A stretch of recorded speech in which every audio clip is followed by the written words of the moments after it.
When you think about the fact that you guys grew up karting together, here you are all these years later in Formula One. It's pretty sweet, Alex.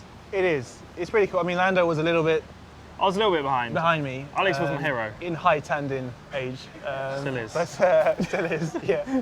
But no, we grew up together, of course. And I mean, George and I, we practically lived together in Milton Keynes. The good old glamorous Milton Keynes. So yeah, we have grown up together, and it's nice to see us all go through. And it's not, I mean, it is not just us three, it's half the grid, but I guess you could say us three as we're British and going through. You're doing the bunny ears. Yeah. Why that? London-born Brit, London-born Thai, sorry. But I always feel weird saying, oh, home Grand Prix British, because I know your sponsors are Thai. They're probably going to think, excuse me, no. His mum's Thai, isn't it? Mum's Thai, Of course, yes, I know that, but your My sponsors. mum's a fake Thai. I don't want to offend your sponsors, is what I'm saying. Oh, where, yeah, yeah. You know, where the No, money's but coming of course, from. you know, I grew up racing in the UK, and I think we learned a lot of our skills, you know, firstly racing against each other, racing in these kinds of lovely weather. But truthfully speaking, British motorsport, especially when you're young, from the ages of, I would say, 8 to 12, there's not really a better place to be learning your racecraft. God bless Britain.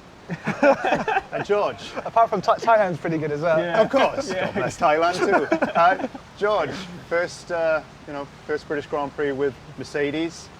Pretty exciting. Yeah, absolutely. I think see what the weekend brings. I think, like Lando says, it's always pretty special. I think last year was kind of like a slap on the face when you came back to the Grand Prix, because we'd spent a year and a half with no fans at any of the races, and then we came here. There's 350,000 fans, and it's like, whoa, this is like this is what F1's about, and that was just awesome. And I think for all of us, we'll probably have even more fans this year, and hopefully try and fight for a good result.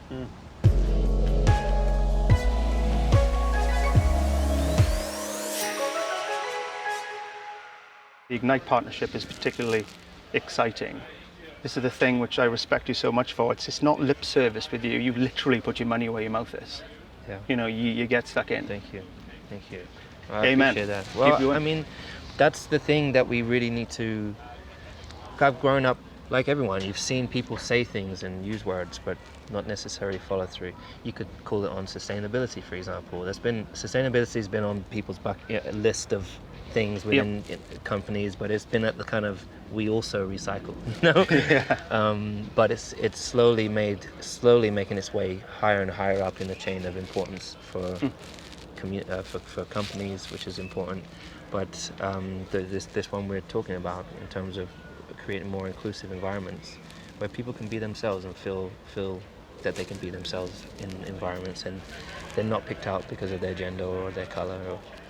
I think that's so important, and that's what I'm trying to tackle. And I'm really about action.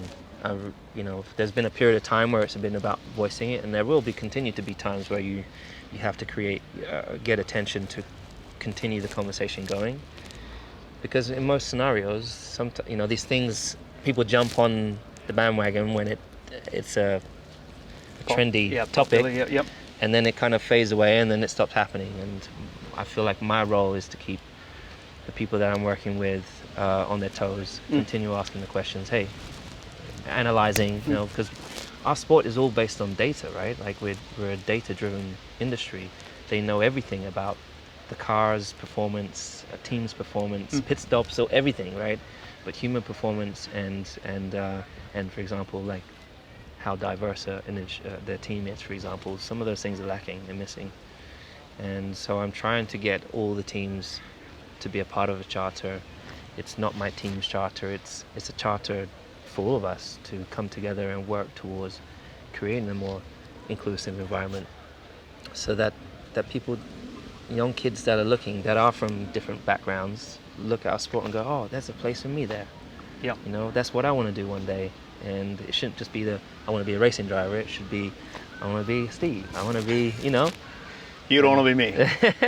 It's hard work. People do. Yeah. People do.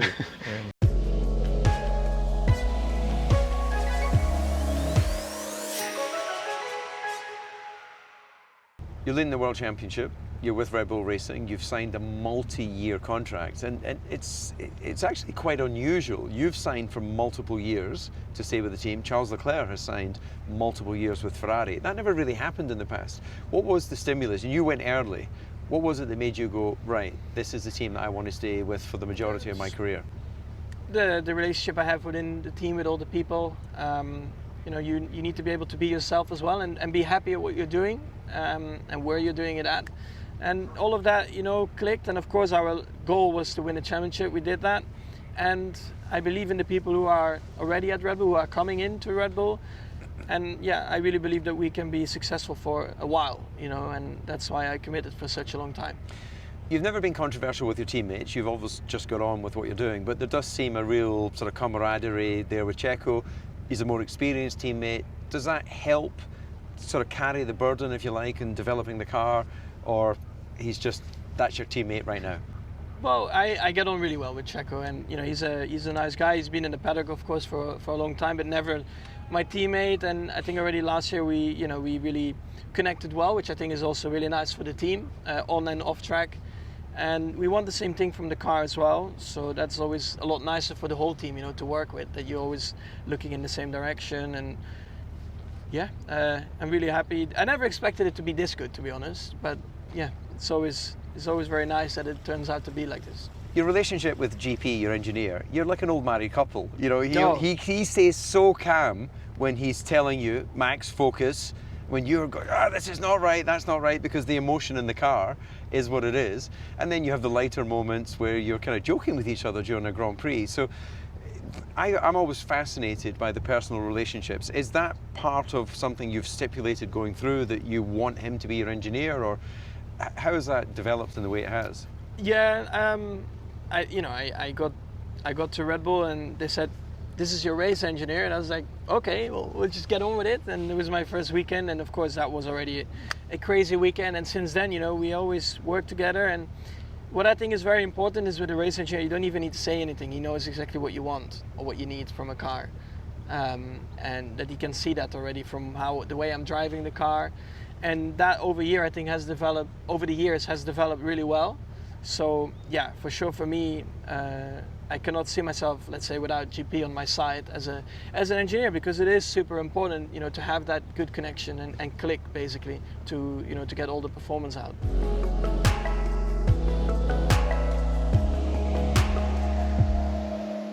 What do you make of Formula One now in 2022, 30 years on since you won? Well, I think it's amazing. I mean, the media exposure is just quite incredible, isn't it? And when we were racing and doing the incredible job everyone was back then, there was an agreement where Formula One took 2/3 of the world and IndyCar racing took the other third of the world. And I remember distinctly in 1993, when I won back-to-back the Formula One and IndyCar, I was the first driver to go global, because Formula One drivers weren't known in a third of the world.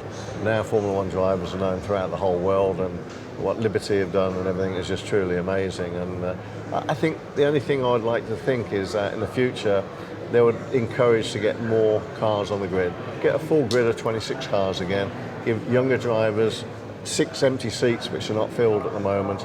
But it's a great spectacle, and the longevity of a driver now in Formula One is probably over twice what it was when we did it, because of the safety of the cars and the circuits and everything else. So, you know, it was unprecedented in our day. If you had a career of 150, 180 Grand Prix and you were still alive, that's a hell of an achievement. Now you have people do over 300 Grand Prix and it's almost getting the norm.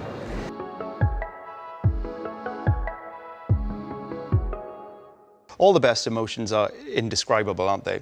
You just can't put into words. No, exactly. There's just so much going on, and when you cross the line, you see, you know, your guys climbing on the fence and be so happy, because it's, you know, the best result of the whole team and the group since the comeback in Formula One. So, yeah, what a moment. Let's stick with that moment for a moment. You parked in the wrong place, yes, if I remember correctly. Thanks for reminding. There were crazy scenes, you know, your team were running down the pits to greet you. Is it just because you'd never considered where P1 parks in Formula One, because No. it was a first time for you? Yeah, no, it was not for that, I think.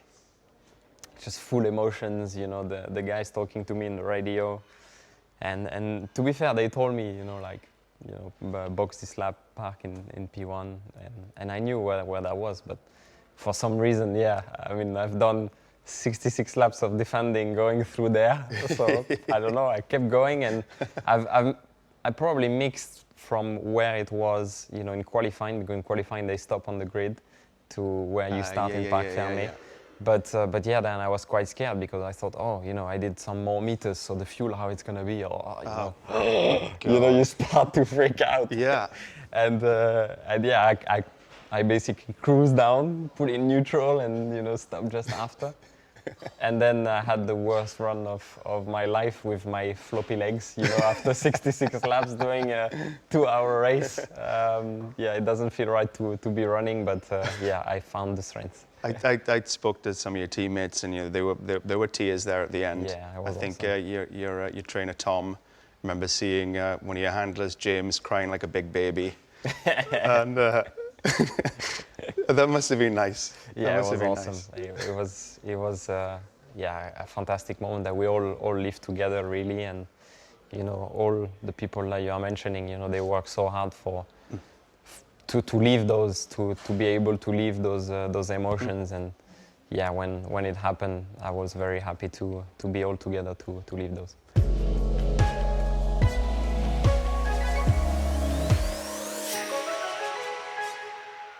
I had in my mind that Lewis would do 1 or 2 more years, and then he would take a very well-deserved break or stop completely. But you've made me think he's going to keep going into his 40s.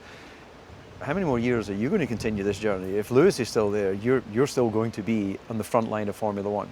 Well, the advantage is that we speak a lot together. He lives here and I live there. And just last week we sat down and he says, well, I have another 5 years in me. How do you see that? That's fantastic news for Formula One. Yeah. He's the shining star in Formula One on and off track. I think we would lose the greatest personality that Formula One ever had. So for me, I'm part of the team. I'm a co-owner, and I'm always gonna be part of the journey of this Formula One team. And whether it is in a team function as team principal, CEO, or chairman that is only there to give people a hard time when things are not going well, I haven't decided yet. But clearly we're in a difficult moment. I have to be there this next couple of years. Managing the personalities of your 2 drivers is one of the greatest challenges, especially when you have 2 that are battling over the same piece of tarmac. It got very close in Zandvoort. There was almost contact there. So far, it's a honeymoon period. There will be a clash at some point. So how will you manage that relationship between George and Lewis? Well, they need to find the relationship on track also, because they haven't had a close racing between themselves. And I said, after Zandvoort, for my feeling, that was a little bit too close. Could have gone wrong, but they know, they are experts. I think how I would describe the relationship is with respect. The respect of the rookie that acknowledges his teammate is the greatest driver of all time with Michael. And the respect of Lewis, who sees himself in a way, in terms of talent and age, growing up. And in a way, as weird as it sounds, because your teammate is your first enemy, Lewis mentors George also in a way, and George accepts that role of a young lion while still having the ambition both of them the ambition to beat the teammate and win races and championships. And I think that dynamic works very well together today.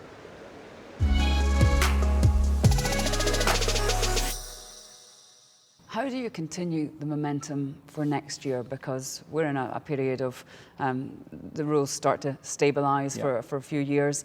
We know that you essentially get penalised when you win higher, the further you finish in the championship. You also have the penalty of the cost cap as well, which means aero development is reduced. Yeah. How can you override that, or can you override that? How much will it affect you? Well, it's tough because it is a handicap, and I think what you'll see in 23 is that the cars do converge. And I'm sure there's a few more cars that will look a bit like a Red Bull or a Ferrari potentially next year.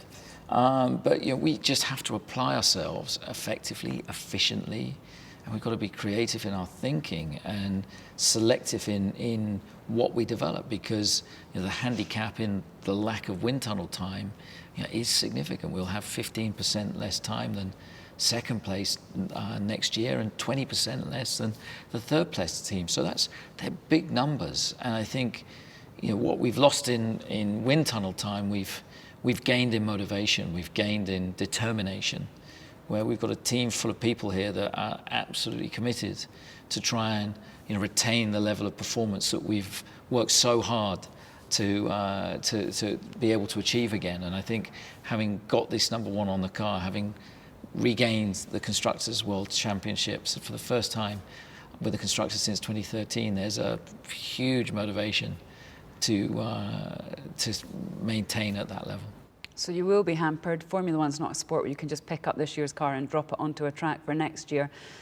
How difficult will it be to retain that number one with everything that's gone on? I think it's going to be tough. I mean, Ferrari are going to learn a lot of lessons from this year. I mean, they made some errors that I'm sure they will have learned from.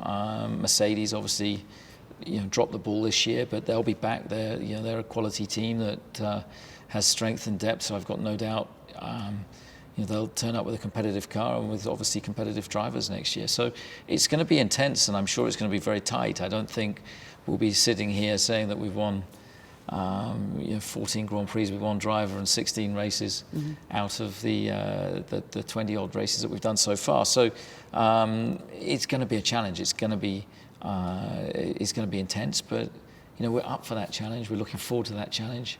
We're a team of racers. That's what we love doing.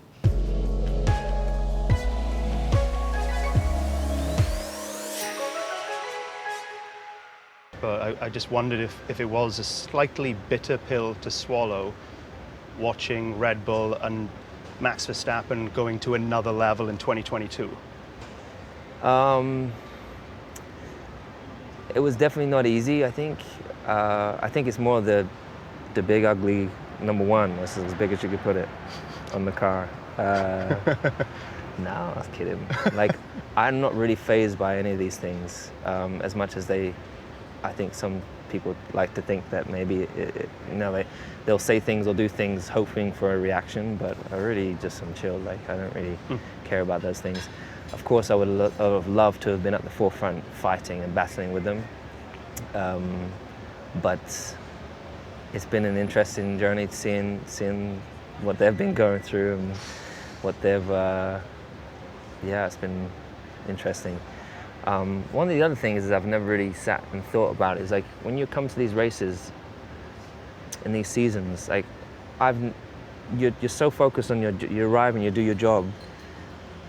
You never get to speak to the people further down the grid. The drivers, we see each other every now and then, but there's thousands of people here who, hundreds of people within the teams that are, and thousands of people in their backgrounds that are working just as hard and just as committed and just going through a similar kind of, we all have so much in common, yet you won't even see them too often, right? Yeah. But I really I felt like this real appreciation the other day for just all these other teams who are trying to do the same thing with the same intentions, trying to be better, fighting for something, going through difficult times as a built car that's not clearly capable of fighting at the front. And it's pretty cool to be a part of and to witness. So I wish that I could get down the grid and even I like looking at McLaren and I always check where they are because that was where I started off. Yep. And I'm always wishing them well, even though they're competitors of mine. And there'll be days where they're down, and I feel sad for them, because again, that's where I first did my simulation run. Where I drove my car for the first time. So I kind of want them to do well. So I hope they have a better year next year.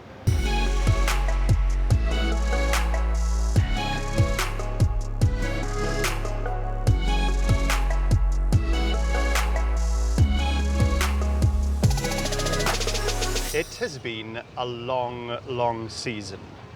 How do you look back on it? For all of us. For all of us. I mean, you more than most. I mean, I do 16 races. The drivers are the only ones who do 22 races this year? 22. It's hardcore. Yeah, it's been intense. I must say it has been a long season. It hasn't been as exciting as we would have liked. just purely because we haven't been fighting for, you know, the top positions as much as 2021. But you know, that's part of the game. There was a tricky season with new regulation, budget caps, a lot of challenges along the way, and we tried our best. But yeah, it was just not as successful as the previous years. Obviously, you're going to miss your team, but Yuki especially. Come on, I mean, he's such a joy to He's be a around. character. He's a character, and I must say I've enjoyed a lot these last 2 years, on and off the track. You know, he's just a very genuine person, very funny, unique, no filter whatsoever in his head. So whatever he thinks is going straight out of his mouth, and yeah, you end up being surprised pretty much every hour with him. It's like it's just most random behaviors. But no, he's such a great guy. I've really appreciated working with him. Great driver, and also developed compared to his first season. This year was definitely on top of his game. So no, it was good fun. When you look back at your time with AlphaTauri, what would you say is the highlight? He asked, knowing the answer. I mean, obviously it's, you know, Monza was so cool. special, and you know, the emotions I felt there were incredible. I must say it makes me really happy and proud in a way to leave the team, joining Seb Vettel in the race winner club for AlphaTauri. Yeah. So it's something very special, and I'm kind of leaving still feeling fulfilled, and that I've gave my best to this team. And yeah, we achieved fantastic years together. Last year we had the most successful year for the team, scored over 100 points in a season, and they gave me my first chance in F1 and also my chance after Red Bull. Yeah. Like right on top of it. Thank you for that.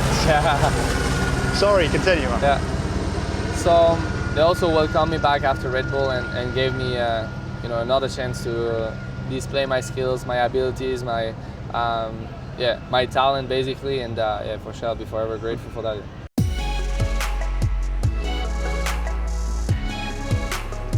Perfect. Yeah. I wish you all the best for the rest of the season. I'm too late already. Thank you. Appreciate it. Thank you, Sean.